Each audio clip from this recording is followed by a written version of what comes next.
If I told you that one small nut controls the economy, the stability, and even the daily survival of an entire African nation, would you believe it? Today, we're going into the heart of West Africa to understand why cashews are not just a crop in Guinea Bissau. They are the country's lifeline, its struggle, and its future. Before we begin, please like, comment, and subscribe. Let me know where you're watching from and how you're doing today. It helps this young channel grow, and I truly appreciate your presence here. Now, why do cashews matter so deeply in Guinea Bissau? Why would a nation depend on one single crop more than almost any other country on Earth? And what hidden risks come with that dependence? Let's walk together through this story. When you look at Guinea Bissau on a map, you see a small coastal nation in West Africa. But when global traders look at Guinea Bissau, they see something very different: a land powered by cashew trees. More than 90% of the country's export earnings come from raw cashew nuts. That means 9 out of every $10 the country brings in from exports is tied to a single crop. Few countries in the world depend this deeply on one product. Think about that for a moment. What would happen to your own household if 90% of your income came from only one source? How stressed would you feel during unstable years? That's exactly the pressure families and governments face in Guinea Bissau. And here's where the story becomes even more human.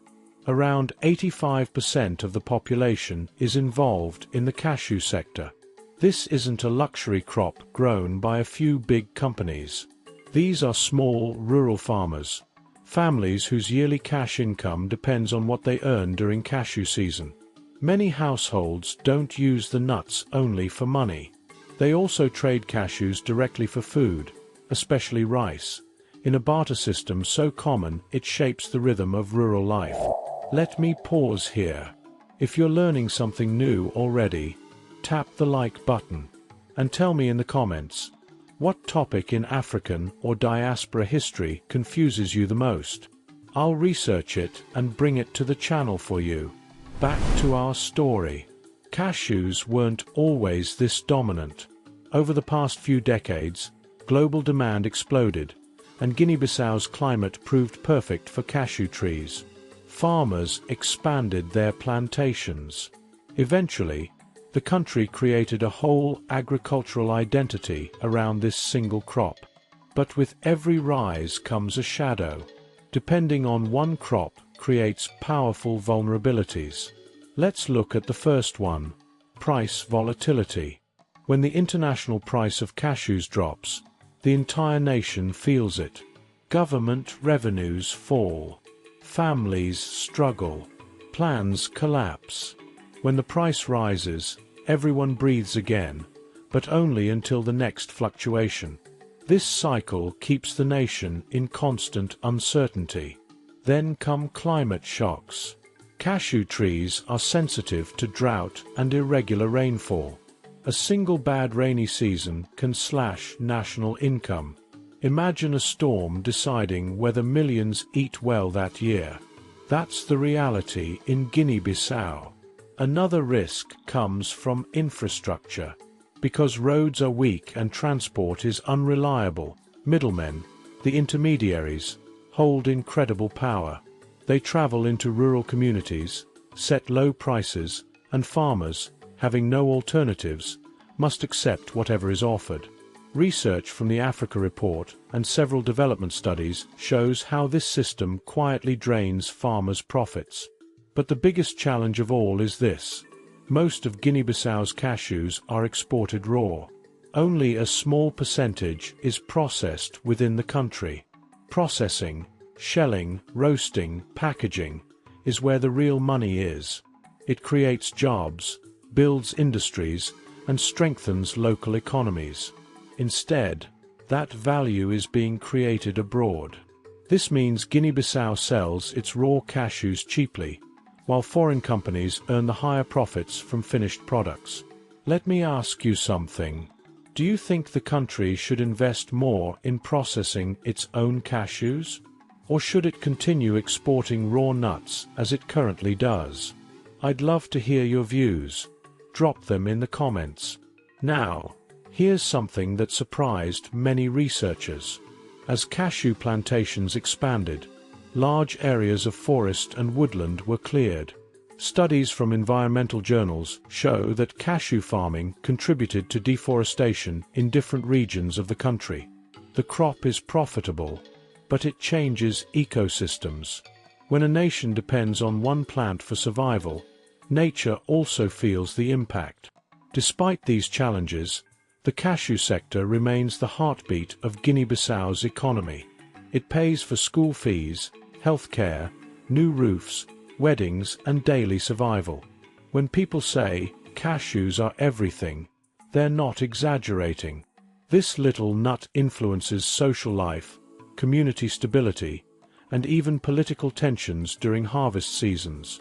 With all this complexity, it's easy to ask, why doesn't the country diversify its economy? The answer isn't simple. Diversifying takes time, strong institutions, investments, and stable leadership. And for many families, cashews provide a level of predictability they can rely on. Even if prices change, the trees still bear fruit each year. When you're living in a nation with limited opportunities, one reliable crop becomes a lifeline. Let me give you an image. Picture a rural home in Guinea-Bissau during harvest season. Children gathering fallen cashews. Mothers sorting them into sacks. Fathers negotiating prices under the shade of a tree. The entire family knows that the success of this season determines their future until the next rain. It is beautiful, hopeful, and fragile at the same time. Before we continue, if this story resonates with you, if learning about these truths touches your spirit, please like, comment, and subscribe. Your subscription is a real support to this young channel trying to grow, and it means the world to me. Now let's pull everything together. Cashews matter in Guinea-Bissau because they are the country's engine. They bring in more than 90% of export earnings. They feed families through income and barter. They employ the majority of rural communities. But this same importance creates vulnerability. One crop holds too much power. Climate, prices, and global markets can shift overnight.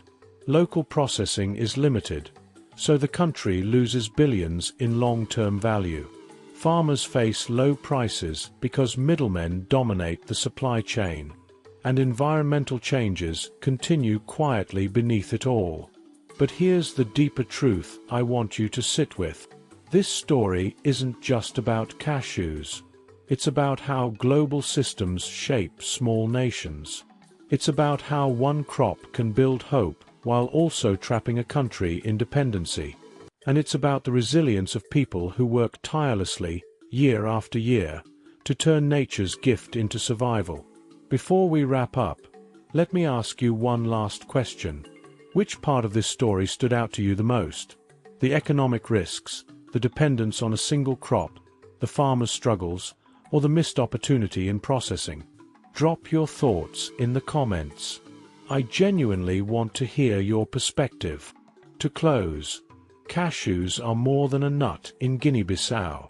They are the thread holding together families, villages, and the entire national economy. Understanding their importance gives us a deeper appreciation for the resilience of this small West African nation and the delicate balance between opportunity and vulnerability. If this story touched you, please like, comment, subscribe, and turn on your notification bell. Our stories deserve to be remembered, honored, and shared. Thank you for watching African Folklore Archives, and I'll see you in the next video.